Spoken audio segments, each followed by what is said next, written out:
আজকে আমরা ঘুরতে গেলাম একটা নতুন মন্দির, বসুন্ধরা। ঠিক গঙ্গার ধারে, খুব সুন্দর মন্দির একটা, মনোরম জায়গা। কারোর যদি মন খারাপ হয় বা কিছু হয়, ওখানে গিয়ে 5 মিনিট বসলে মন অন্যরকম হয়ে যাবে। অপূর্ব সুন্দর জায়গাটা।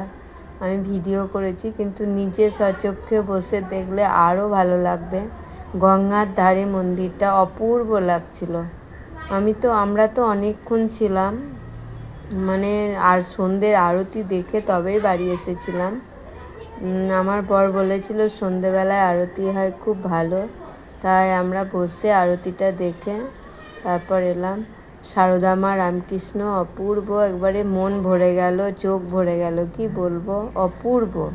মানে আমি ভাষা খুঁজে পাচ্ছি না, এত সুন্দর জায়গাটা। মানে দেখলে মন প্রাণ জুড়িয়ে যায়। খুবই সুন্দর সারদা মা রামকৃষ্ণের বসুন্ধরা মন্দির, খুবই সুন্দর। গঙ্গার তীরে হয়েছে, মানে গঙ্গার ধারে। তারপরে আবার দেখলাম যে একটা লঞ্চ গেল পাশ দিয়ে, অপূর্ব লাগছিল দেখতে। ওটা ভিডিও করেছিলাম, মানে একদিকে ভিডিও করছিলাম বলে ওদিকটা তোলা হয়নি। দেখো, তোমাদেরকে আমি পুরোটা ঘুরে ঘুরে দেখাচ্ছি। মন্দিরটা অপূর্ব সুন্দর, খুবই ভালো জায়গা। এখানে আবার নাকি গরিব দুঃখীদের খাওয়ানোর ব্যবস্থাও থাকে, খাওয়ায় ব্যবস্থা আছে।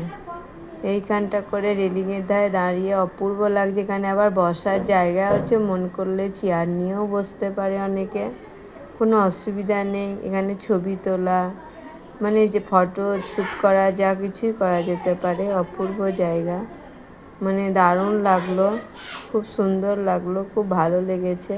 কি বলবো, বারবার আমি একটা কথাই বলবো, কারণ সুন্দর জিনিসকে দেখলে তো সবসময় সুন্দরই বলতে ইচ্ছা করে, তাই না? মানে সত্যিই সুন্দর ছিল জায়গাটা।